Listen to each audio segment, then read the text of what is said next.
கோபத்துல சூட்சமா இருக்கு. நீ நெளிஞ்சு போகையில நெஞ்சில சுள்ளுக்கு.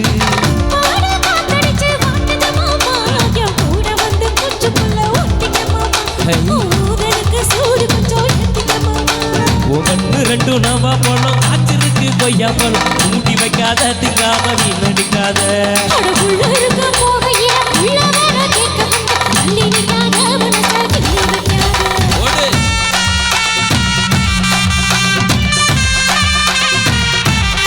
அடிய மிட்டாய் சீல கட்டி பாட்டு பண்ண நமக்க போட்டு அஞ்சி கொண்டு போறவன நெஞ்சுக்குள்ள நீ வாரியா?